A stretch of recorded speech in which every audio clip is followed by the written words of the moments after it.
Kamilla va Ravining onasi gersogga qayta turmushga chiqdi. Ravi Sorfer oilasining ikkinchi o'g'li bo'ldi.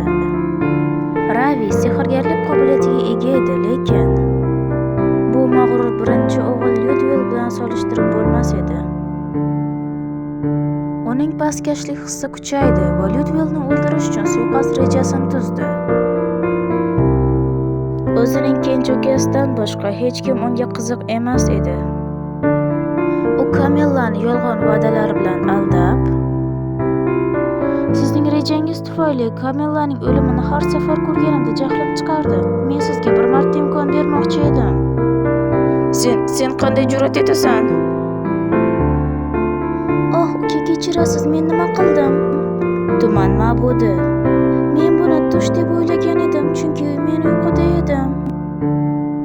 Menga unaqa qarama, men uyquda bo'lganimda nima qilishim mumkin?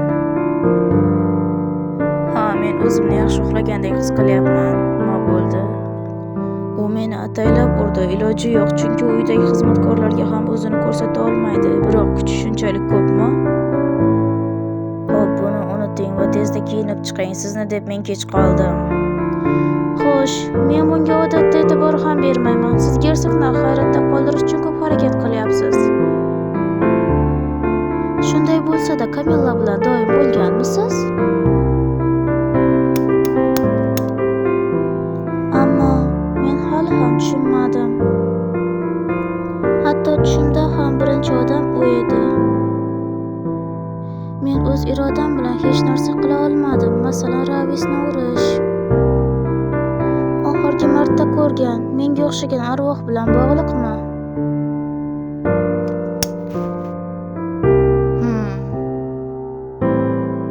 Rotvelsning o'rni bo'sh. Xo'sh, bu g'arbiy mintaqada qo'zg'olon boshlangan vaqtga to'g'rimi? Rotvel katta yutuqlar bilan qaytdi.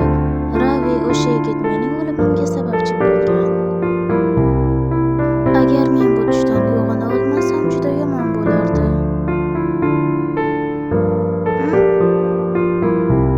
Bu sovuq ko'zlar meni son-sanoqsiz o'ldirdi. Agar shunday qolsangiz, faqat o'lim bo'lardi. Juda kech. Haligi kechirasiz. Kecha juda ham charchagan edim, uxlab qolibman. Menimcha u ovqat payti hech narsa demagandi. Bugun negadir g'alati.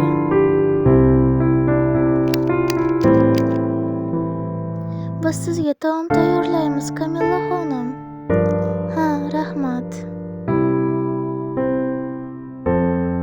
Voy. Ayni paytda Kamilla ba'zi xizmatkorlar tomonidan haddan tashqari ta'qiblarga duchor bo'lgan. Qayg'u ovqat stolida ham davom etardi. Yomon, ha ustimdan shunday kulinglar, chunki siz boshqa tabassum qila olmaysiz. Bu safar go'sht tayyorladingiz. Tuz bo'laklari bilan to'la go'sht ichida butun qalampir borga o'xshaydi. Ota. Bugun kechki ovqat men tufayli kechikkanligi sababli men siz uchun nimadir qilishni xohlayman. Men uni bo'laklarga bo'ldim. Otajon, bu go'shtni iste'mol qiling, iltimos. Siz hali ham uyqusirayapsizmi? Xo'sh, bu yaxshi.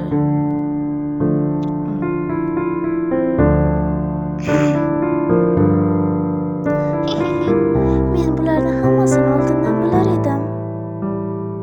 Muhimi shu yerdan boshlanadi.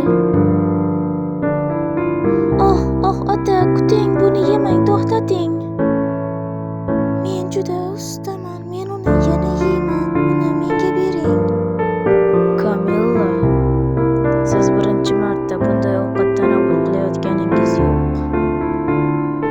Ota. Siz erkin harakat qilyapsiz. Nima sababdan ovqat yeyman, bunaqalarga chiday olmayman. Nega Kamilla har gal ovqatlanganda faqat guruch tanovvul qiladi? Men bu aqlsiz oila a'zolariga aytishim kerak. Ota, haligi idish. Bu haqda keyinroq gaplashamiz. Yuk nomiga dog' tushirganlar bilan muomala qilgandan keyin. Agar bu familiya uchun bo'lsa, u hatto o'z farzandlarini ham o'ldirgan bo'lar edi. Yaxshi ota. Bir haftadan so'ng. Agar shuncha vaqt o'tgan bo'lsa, tushimdan uyg'ona olmayman, to'g'rimi? Nega men haligacha uyg'ona olmayapman? Balki men allaqachon o'ldimmi? Yoki koma? Jin ursa, men bundan nafratlanaman. Xonim, uyg'ondingizmi? Donna, Sorfield gersogi Kamillaning shaxsiy xizmatkori. Eshitdimki, oxirgi paytlarda guruch tanovul qilmayotgan ekansiz. Ishtaham yo'q. Restorandagi voqeadan keyin gersogning buyrug'iga asosan tanovul qilayotgan ovqatimga ehtiyot bo'lishimni aytdi. Tabiiyki, Kamillani haqorat qilgan xizmatkorlar ishdan bo'shatilgan. Endi men faqat tushimdan uyg'onish yo'lini topishim kerak. Men keyinroq ovqatlanaman. Siz nima deyapsiz? Tez-tez ovqatlanib turishingiz kerak. Bugun oshpazning o'zi keldi. Oh, yana shu yerdamisiz? Hafta oxirida men yana bir narsani kashf qildim. Ha, oshpaz o'zi faxrlangan mevali tortni olib keldi. Ey, men sizga ko'p marta aytmadimmi? Ovqat tayyorlagandan keyin avvalambor tanovul qilayotgan odamlarni o'ylash kerak. Bu safar undan zavq oling. Qolaversa, ovqatimni shu yerda qoldiring. Kamilla olmani yoqtirmasligini bilmaysizmi? Oh, sen ahmoq. Bu safar hamma tanovul qilishidan oldin o'zim tekshiraman. Senga o'xshagan ahmoqni shogirdim deyishga uyalaman. Sen ahmoq, oshpaz bo'lishga noloyiqsan.